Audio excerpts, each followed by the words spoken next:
ginagamit. Baka mamaya, para dumami pa yung droga. Oh.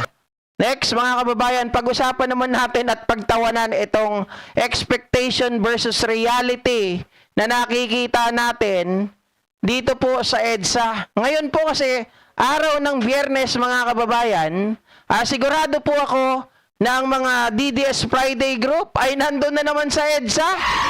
Ang kanila pong thumbnail, kita nyo naman, napakadaming tao, sabi nung isang dating pro-admin. Sabi niya, ang inaabangan ng bayan, rally ng INC, maghahanda na, ang babangga, giba.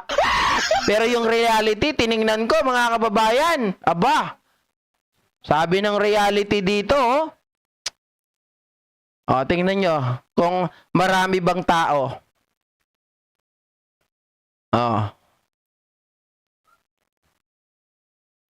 Ipi-play ko sa inyo. Ang bumangga, giba. Sarap ng kumpleto. Sabi nila. Nasaan yung bumangga, giba? Ngayon. At merong inaabangan ng taong bayan dito. Oy, ano daw? Merong kilalang tao Oy. na darating ngayon. Oy, kilalang Kaya tao. inaabang-abangan natin po ito, mga kababayan. Oy. Teka lang, ha? At ito nga, mga kababayan, wala pa tayong viewers. Pag may viewers na tayo, Oy, walang viewers kasi walang tao. Di ba? Walang viewers kasi walang tao. Ayan, Ayan, meron na.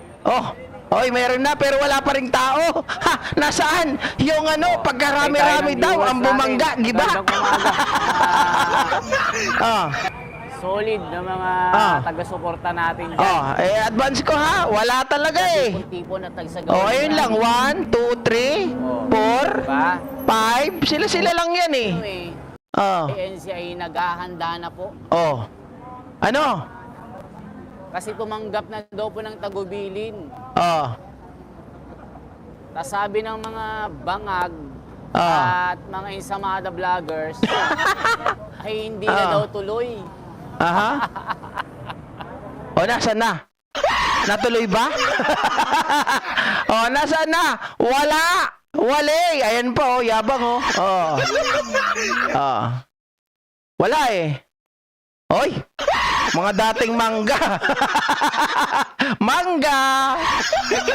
Ito dati si Esme, mga kababayan, nung tawag dito, pagkatapos ng halalan, ito umuwi ng bundok.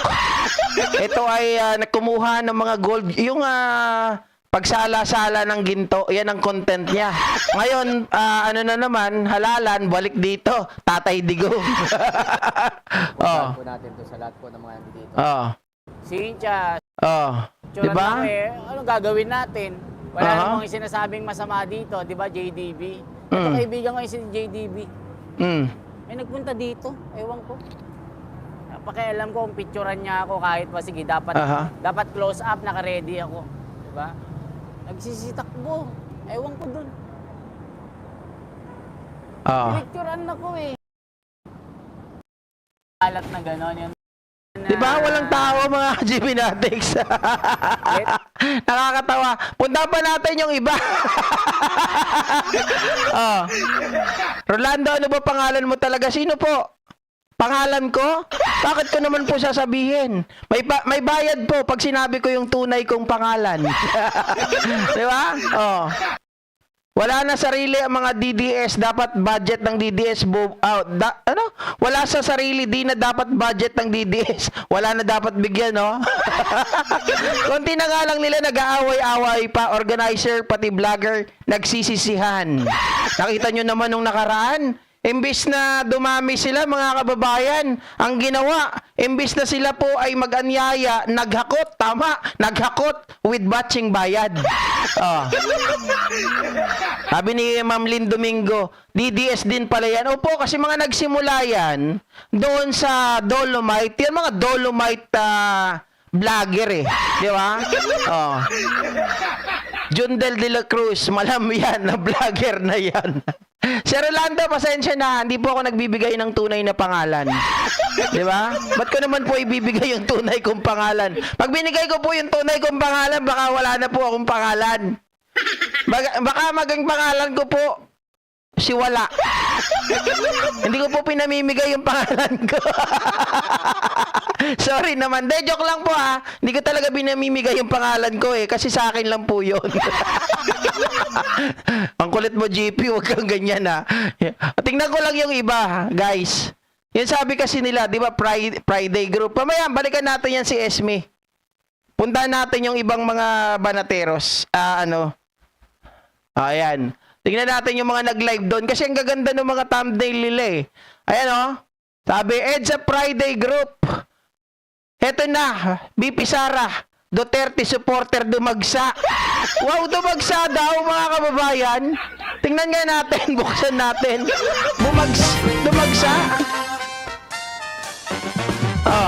Tingnan nga natin.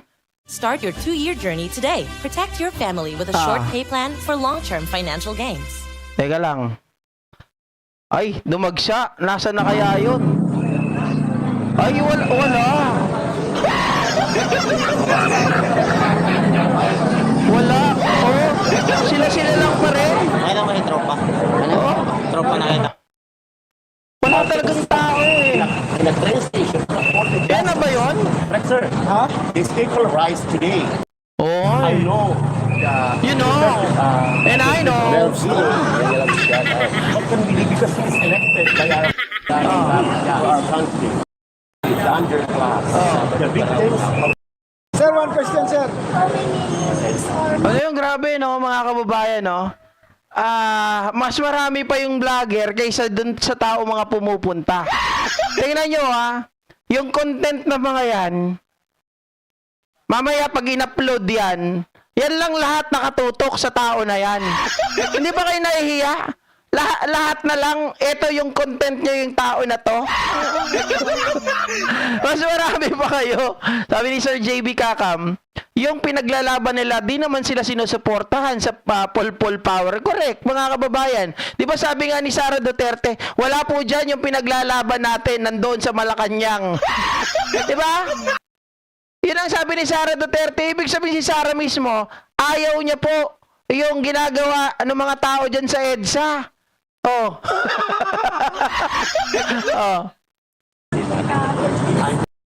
Ayan I knew that because I'm a writer. So, supposed to be, you could understand the human rights. What is your... Oy, nako sir, gusto mo lang sumikat alam mo, gusto mo lang magpa-interview dyan kasi nakatutok sa'yo mga cellphone nila. Hindi ka dyan sisikat, sir. Ano ka ba? Sabi ni Bobby Alvarado, dumagsa si Sara at 400 na bodyguard gastos, sagot ng taong bayan. Wag mo ibibigay, pakukulam ka niya. Okay lang po yun. Hindi ko ibibigay ang pangalan ko kasi alam ko naman pagdating sa pangalan. Diyos ko po, yung kulam, alam ko yan. Huwag kayong mag-alala. Prime TV channel, sobre inaantay ng mga yan host. Kawawa naman to mga to. Hindi sila magsikap, mga kababayan. I respect our leader. I respect all our leaders. But President Rodrigo Roa Duterte said, human rights is selective. Right, that's right. Okay, human rights is selective. But to the victims crying for justice, you are not in the law. You are not Ano daw? Rodrigo Roa Duterte said that the human right is very selective. What I could say is, mga kababayan, that the former president also said, ito yung sinabi niya mga kababayan, that everybody and no one is above the law. Sabi niya yon. Ang sabi niya pa, no person shall be deprived of life, liberty, property, and life, liberty, and property without due process of law. Pero siya mismo, mga kababayan, parang above the law. Siya mismo ang tumatanggal ng life ng isang tao by doing an extrajudicial killing. 'Di ba? Oh, paano mo naman paniniwalaan yung tao na yun? At ang sabi pa niya, siya daw bilang isang prosecutor dati, ay nagtatanim daw po siya ng ebidensya. Siya daw po bilang isang prosecutor, he building an intrigues. Oh. 'Di ba? Protected by you. That's why he said, swallow your human rights. Yes. Thank you very much. Thank you, sir. Thank you, sir.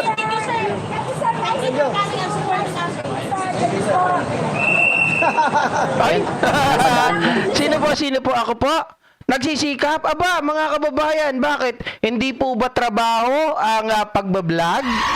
At least ako, mga kababayan, malinis ang konsensya ko. 'Di ba? Hindi po ako kagaya ng iba diyan. Eto nga ako nagsasalita ako dito. Yung ginagawa ng iba diyan, nakatutok camera lang, 'di ba?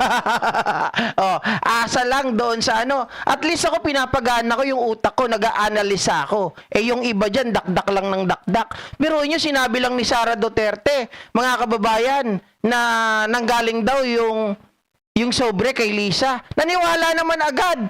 Tapos sinabi na nila na si Mary Grace Piatos daw ay si Lisa. Saan ang galing yung narrative na yun? Anong klaseng pag-iisip yun? Wala ka man lang basis. Tapos sasabihin mo, Mary Grace Piatos, si FL Lisa, bungog. Diba? Napadaan lang dito yun, napadaan lang dito. So, ayan na.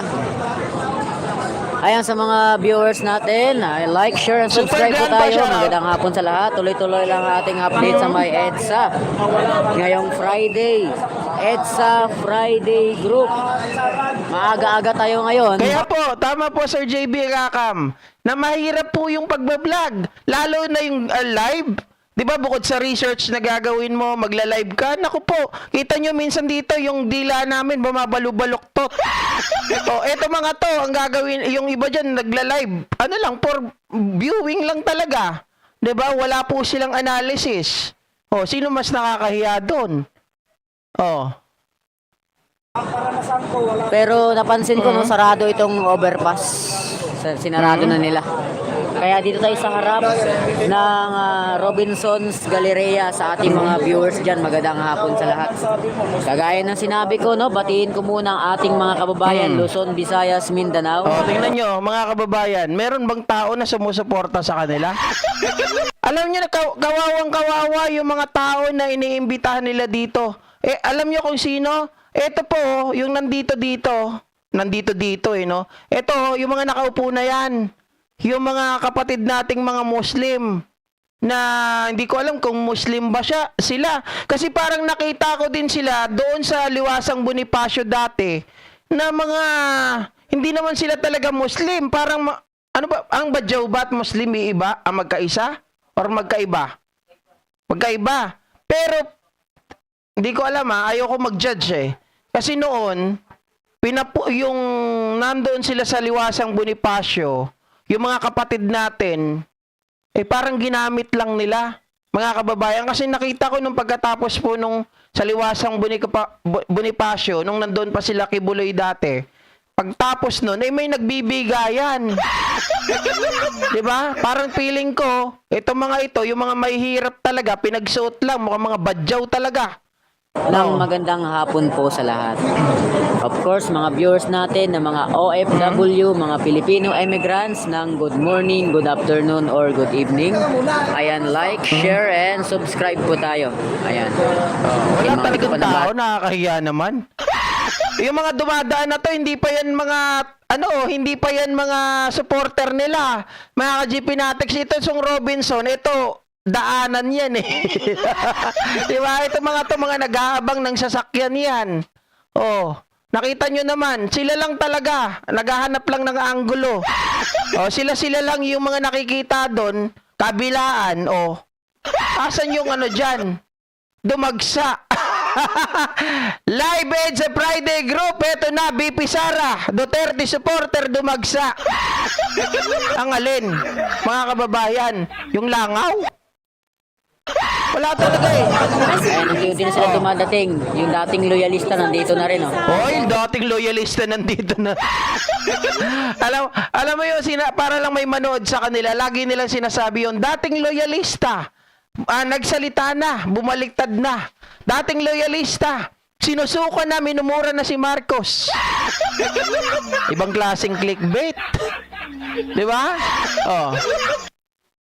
Brad, nandyan lang ang mga yan para libre kain, asa pa ng ayuda, kinukutongan pa ng mga Alam nyo, sa totoo lang, walang awa itong mga to eh.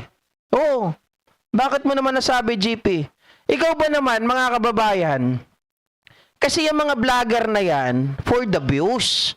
Hindi yan katulad sa atin. Oy, ang yabang mo naman, GP, hindi po. Tayo kasi nag-aanalisa. Kahit hindi ako lumabas ng bahay, kikita po ako sa pagbablog dito. Pag-a-analyze. Hindi sila kikita. Ang problema, dito, sa ginagawa nila, nandadamay pa sila ng ibang tao. Kikita sila. Tingnan nyo ha, ang nangyayari dito, yung mga tao na yan na walang kaalam-alam, yung mga kapatid natin na Muslim na walang kaalam-alam, mga kababayan, yung mga binibit-bit nila dyan na walang kaalam-alam, na umaasa lang, mabigyan ng konting pera. Pero, kung iisipin ninyo, kikita ng malaki yung vlogger. Diba? Pero yung mga tao na binitbit nila dyan, umaasa sa kakapurit na pagkain na tubig na ibibigay nila, minsan gugutumin pa. Sana naman, etong mga vlogger na to, madali lang naman maglabas ng pera kung tutuusin.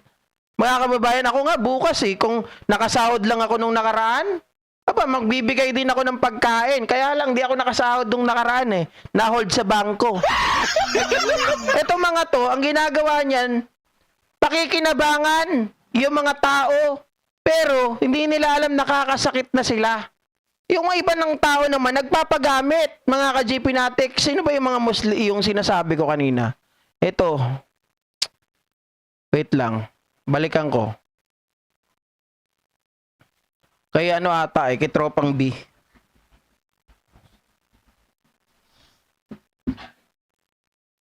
Itong sinasabi ko kanina. To answer all those what ifs, then listen to the voice inside you. Kita nyo, may dumating daw na helicopter. Ayos. Ngayong hapon na ito, ikakasama kami dito at ilan nga po sa mga... May dumating na helicopter. Sino sakay? Live update sa EDSA. Baka nakakita lang ng helicopter, may dumating ng helicopter, hayop na yan. Oo. Tingnan natin yung kapatid na yung matanda kanina.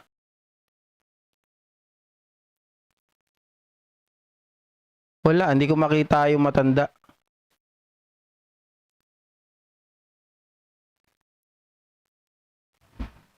Wait lang Ito pala. Magandang araw, kabayan. Wait lang, check ko muna.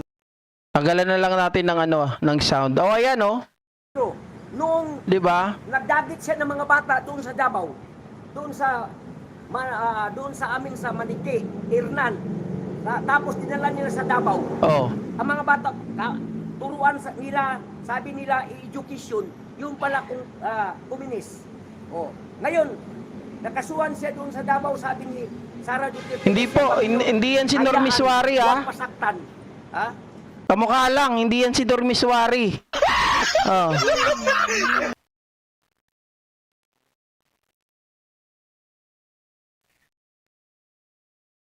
Nakita nyo yan? Yung mga tao na yan, Diyos ko, nagpapauturi naman kasi. Kawawa, di ba? Yung mga tao na yan. Tingnan nyo yung kasuotan, mga kababayan. Di ko alam kung Muslim yan or Badyaw na iniimbitahan lang nila dyan. Di ba? Tapos makakuha lang na ng kakapurit na pagkain o konting pera kung meron man. Pero ang totoo, pinakikinabangan lang yan ng mga vlogger dyan. Di ba? Hindi ko alam kung Badyaw yan kung Muslim ba talaga yan, mga ka-GP Natics. Yan.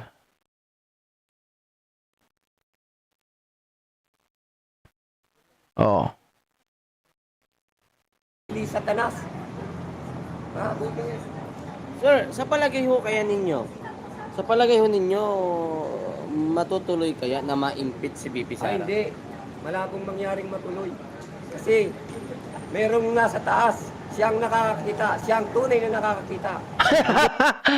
Ay, ang problema, merong nasa itaas. Oh, sabi ni JDB, homeless daw yun. Oh, mga kababayan. Kita nyo, so ibig sabihin, ano lang yun, nakikinabang lang, konting, di ba, bibigyan mo lang, ganun. Ako nila yung mga tao na mga nanonood nila. Akala ito ay nanggaling doon sa probinsya, mga kababayan na nakikiisa sa kanila. Siyempre, palalabasin nila na itong mga ito ay talagang mga supporter nila. Pero ang totoo, dahil gusto lang makakain ng libre, kaya sumasali sa kanila at sinasamantalaman nila. Ito naman nagsasalita ngayon, sinasabi niya po na hindi raw matutuloy yung impeachment ni Sara kasi may taas daw na nakatingin. Ang tanong, sino ba naman ang papaboran ng nasa taas? Ang sabi niya, presidente raw siya ng impyerno. Di ba? Mabuti papaboran siya ng nasa itaas kung siya ay makajos. Ang problema, sabi nga niya nung nakaraan ayaw niya magpatawad kahit araw ng Pasko na panahon ng pagbibigayan, pagmamahalan at pagpapatawad, siya raw ay hindi magpapatawad. Di ba? O, sabi ng aking kaibigan na si JDB, natutulog lang yan doon sa Gedli-Gedli sa Ortigas. And mga kababayan, kami ni JDB, very familiar kami sa Ortigas. Laking Ortigas kami. Bakit kami laking Ortigas? 10 taon po ako dyan sa Ortigas nagtrabaho bilang isang call center agent. Ay, call center boy. Hostess sa gabi. Hindi, ano sa gabi? JDB, tama ba yon? Call center boy. Mga kababayan, hostess sa gabi. Sa umaga, secret. Yan, call center agent po. 10 years. Si JDB ata, 15 years na naging call center agent. Naging din yan. Naging bisor. Di ba? Host, tao lang si Inday. Sabi niya, raw siya presidente ng impyerno. Di ba? Sabi ni JDB, taga-Saitel tayo di ba? Mga kababayan. Kaya kabisado namin dyan. Pati si Satanas na nakawan yan ni Sara Duterte. Ay, malagay ko, hindi. Si Satanas hindi na nakawan ni Sara. Kasi si Satanas papalitan po nito ni Digong. Kasi sabi niya, puputulan daw ni Digong ng buntot si Satanas at siya ang papalit. Captain Bon, INC politika na rin. Ano na. Call center din ako 11 years hanggang nagka-high blood, Boss GP. Talaga? Sir JB Kakam? Anong account niyo? Kami ko doon hawak ko AT&T, tapos Bell Canada. Wilbert Waitan, DDS vlogger yan si Esme. Oo nga Suzette Malyari Ramos, saan po kayo lalapag ang helicopter sa EDSA? Ewan ko nga po sa kanila kung saan lalapag yung helicopter doon Nagtataka nga ako, makalagay lang sila ng content. Diba, mga kababayan? Sino naman saan lalapag doon? Wala naman lapagan ng helicopter sa EDSA, parang mga tanga to. yung mga nanonood naman, mga urat. Diba?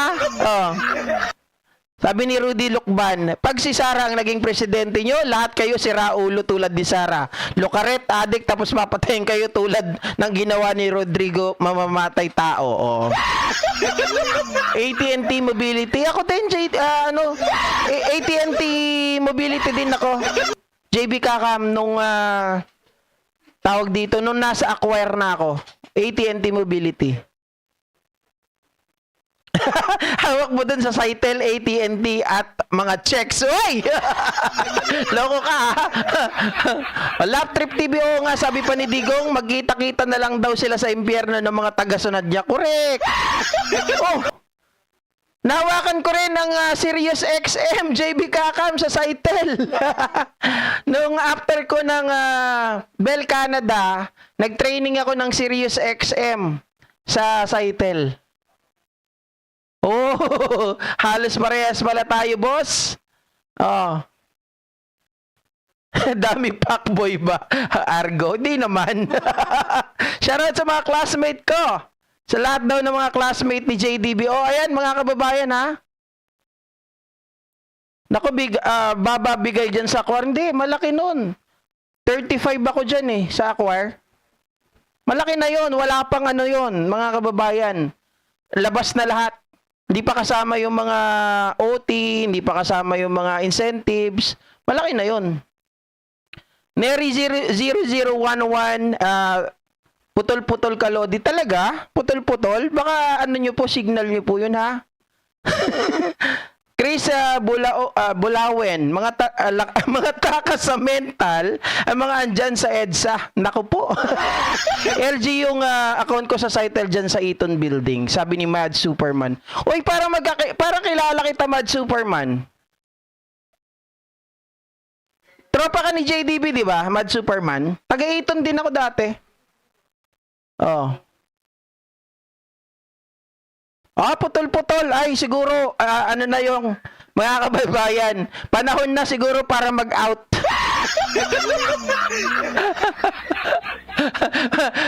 I'm about to go out na, to log out. Okay? Thank you so much. Kita-kita po tayo mamaya kasi mabagal na yung internet ko. Ibig sabihin, marami nang gumagamit. Sayaw Roque ba muna? Sige, pasayawin natin si Roque. Sayaw Roque, sayaw Roque. Nangiya kayo, naalala nyo pa si Roque? Ang mga bakla, gusto ng igong lumilipad. Ang saya po nila. Ang mga bakla, gusto ng igong lumilipad. Ang saya po nila. Ayan, mali-mali na ako. Tita Alexandra, shoutout po sa inyong lahat. Maraming salamat sa lahat ng mga sumama sa akin, mga kababayan. Thank you so much sa lahat ng walang sawang suporta at pagtangkilik po at sa lahat ng mga naniniwala. Sa lahat po ng bashers at mga nagbura sa akin kanina, pagpalain po kayo ng mga may likha. Na sana po maliwanagan kayo ng maayos sa aking mga paliwanag, maliwanagan po kayo sa mga nangyayari dito po sa bansa natin at sa mga balita ay sana po wag maging one-sided, dapat po maging balanse, maging matalino at dapat po maging vigilante sa lahat ng mga nangyayari. Maraming salamat po muli sa inyong lahat, mag-ingat po kayo mga kababayan at huwag kalimutan